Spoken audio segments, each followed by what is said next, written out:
Es que el caso con Musk y Epstein al final son el reflejo del grado de impunidad internacional con el que gozan los multimillonarios. Con el tema de los algoritmos, que lo discutimos en el podcast pasado, ahora con el tema del escándalo de la red de corrupción y de trata de Epstein.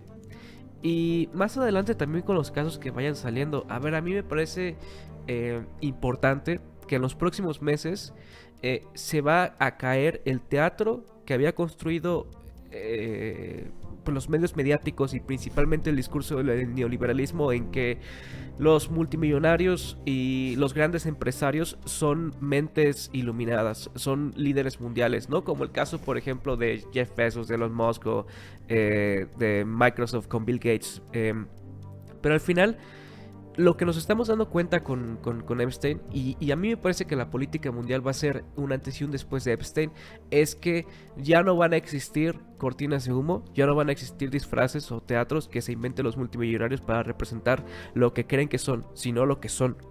Y ahora, por ejemplo, si uno también revisa la cantidad de documentos y de correos que fueron publicados por el Departamento de Estado, uno se puede dar cuenta de el grado de eh, crudeza con el que discuten ciertos temas de política internacional o económicos entre supuestos amigos, bueno, Epstein y sus amigos. El caso de, por ejemplo, Bill Gates Ujú. diciendo textualmente, o Bill Gates diciendo textualmente en estos correos, cómo podemos hacerle para aniquilar a los pobres a nivel mundial.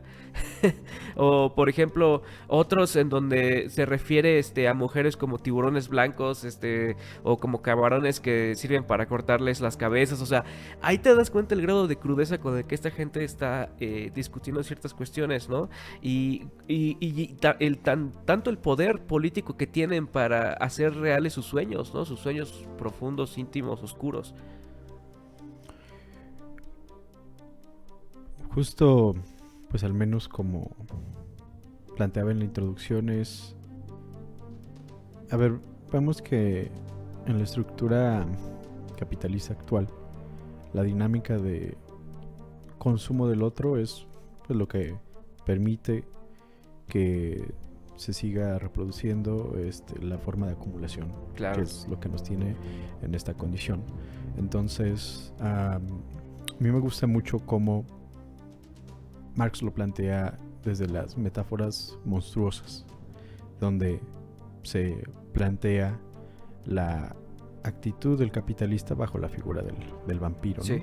Que hace que extrae la vitalidad del trabajador, que extrae todo el contenido de su trabajo y succiona, ¿no? Este trabajo vivo. Entonces, ¿cómo se dramatiza esta relación social en la que, pues, el tiempo de vida, su energía, su cuerpo, prácticamente queda totalmente seco posterior al proceso de trabajo? Sí. Sin embargo, aquí vemos en todo este contenido de los documentos, en estas actitudes antropofágicas, una violencia más directa, igual de material en ambos casos, que se comete hacia el cuerpo precarizado. Porque al final la trata de personas es eso, es consumir mujeres, consumir su cuerpo.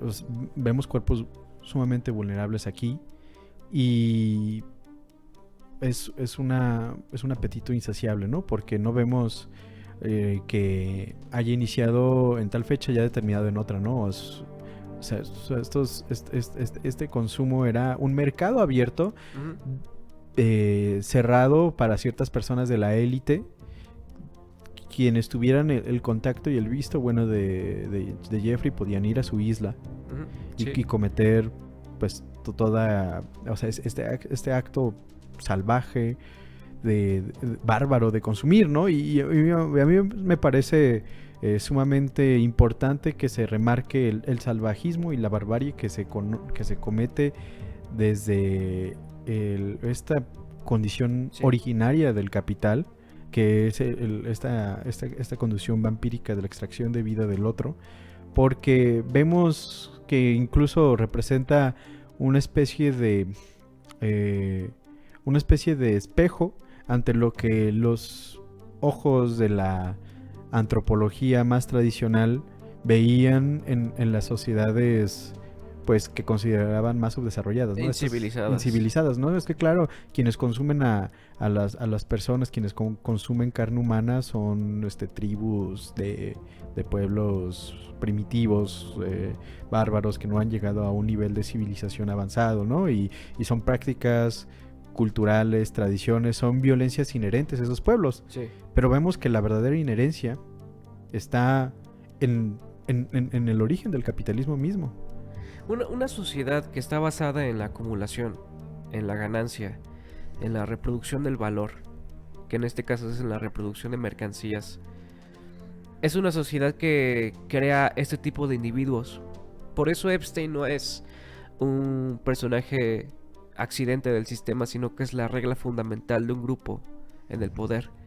Y si nosotros nos remontamos hasta este aspecto, como dices, uno puede entender que el consumo por estos individuos son producto de esa propia dinámica que al final es alimentada por el mercado, por las instituciones políticas, por estos grupos en el poder.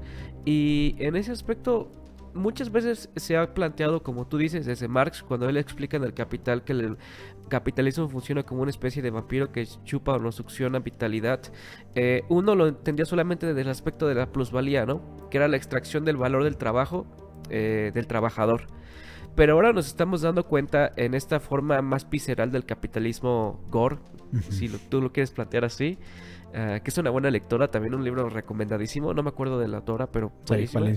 Sí, bueno, puede haber unas críticas, pero muy buen libro, pero en el que plantea la idea de que ahora el capitalismo no solo se contenta con extraer plusvalor del trabajador, sino que quiere extraer los impulsos vitales y físicos del sujeto. Lo que ocurre con la red de a nivel internacional del caso de Epstein es lo mismo que ocurre como por ejemplo con la cantidad de gente con este país, o por la cantidad de gente que muere en las minas en África, o por la cantidad de gente que muere de balas o de disparos en Estados Unidos, porque al final cada una de estas muertes responde a una sola dinámica, la dinámica de acumular ganancias, la dinámica de querer más, la dinámica de ir más allá del bien y del mal, solamente para el hedonismo vacío de unos cuantos en el poder. Al final, a mí me parece que esa es la conclusión, o esa es como la moraleja de lo que nos deja todo este horrible caso como fue y como sigue siendo el caso de Epstein, ¿no? Que sigue hilando más gente dentro de la propia tormenta que está causando. Sí, es totalmente... Vaya, yo creo que son estas condiciones tan viscerales, como bien las dices, que nos lleva nuevamente a pintar el fin de los tiempos, porque sí, cuando esas redes se hacen sumamente explícitas, porque antes, o sea, tú veías que todo esto se manejaba en la clandestinidad, ¿no? Pero cuando las personas integradas en las relaciones de poder sacan el músculo, se muestran fuertes ante lo que son acusaciones que en condiciones normales de un estado democrático de justicia pues sería imposible que estuvieran así de tranquilas, pero sí, pienso mucho en este rally donde Trump dice: yo pudiera salir a la calle y matar a alguien y aún así la gente me seguiría apoyando. Claro. Y yo estaría libre. Sí, y aparte es un presidente convicto.